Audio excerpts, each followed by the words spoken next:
warahmatullahi wabarakatuh. Bertemu lagi dengan saya di video tutorial pembuatan web SPP sekolah menggunakan framework CI4. Di video kali ini saya akan menjelaskan tahap 29 sampai 33, di mana di tahap ini saya akan mencoba membuat fungsi pencarian pada tabel siswa, tabel kelas, tabel petugas, tabel pembayaran, dan tabel SPP.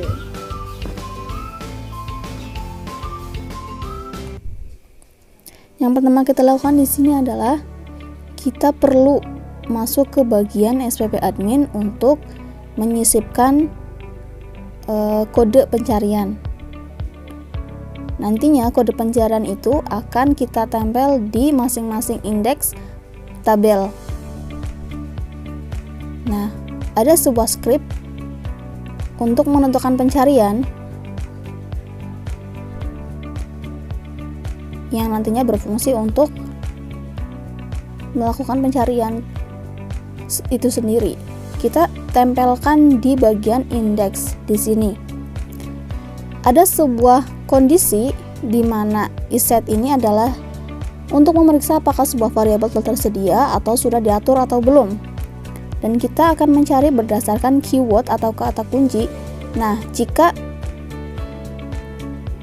kata kunci yang dicarinya tidak ada, maka akan mencari yang hampir sesuai. Kemudian kita copy paste dan tempelkan di masing-masing indeks, karena pencarian yang dilakukan ini adalah sama skripnya. Setelah kita menyisipkan skrip pencarian ini, maka kita akan pergi ke bagian model. Yang pertama di siswa model kita akan sisipkan sebuah script berupa fungsi cari siswa. Ini gunanya untuk menyisipkan atau menentukan pencarian berdasarkan apa, seperti itu. Nah, di sini ada public function cari siswa, ini disisipkan di bagian model. Jadi di model itu ada sebuah fungsi cari siswa dengan ada nama where, nama like. Jadi kita itu akan mencari data siswa berdasarkan nama, berdasarkan field nama, seperti itu.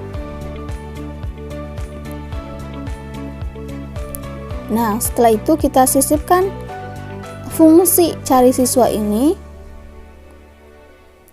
di masing-masing model. Nah, seperti itu kita sesuaikan. Nah, di bagian kelas kita akan mencarinya berdasarkan nama kelas. Jadi kita akan mencari data kelas berdasarkan nama kelasnya. Ini juga perlu ditempelkan dan ubah fungsinya menjadi cari pembayaran.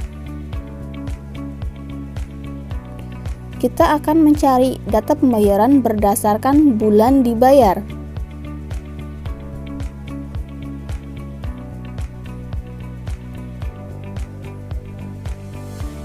Kemudian di petugas pembayaran kita juga akan membuat fungsi cari petugas dengan dicarinya berdasarkan nama petugas. Kemudian di bagian SPP model kita akan buat sebuah fungsi juga cari SPP dengan dicarinya berdasarkan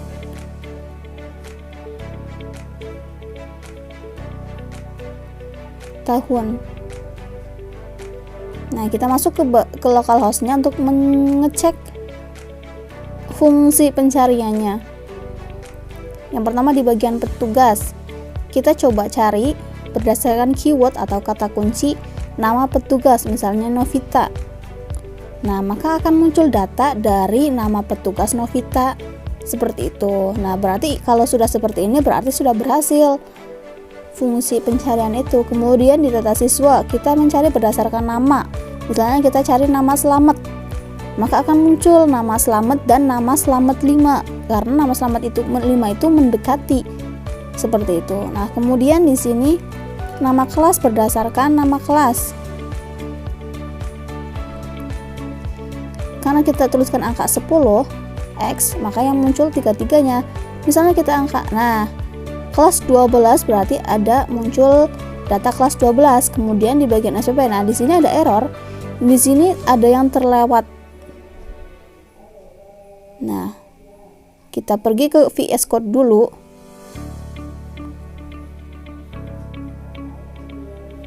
Di bagian VS ini, nah, di cari siswa ini kita masih belum diganti, cari SPP seperti itu. Makanya tadi error. Nah, kita refresh seperti ini. Nah, berarti sudah berhasil. Kemudian kita cari berdasarkan tahun, yaitu tahun 2022. Maka akan muncul data dari tahun 2022. Seperti itu. Kemudian di tabel pembayaran. Nah, di sini kita akan mencari berdasarkan bulan Maret. Nah, maka akan muncul data berdasarkan bulan Maret. Nah, jadi itu saja proses pencarian yang bisa saya lakukan. Terima kasih. Wassalamualaikum warahmatullahi wabarakatuh.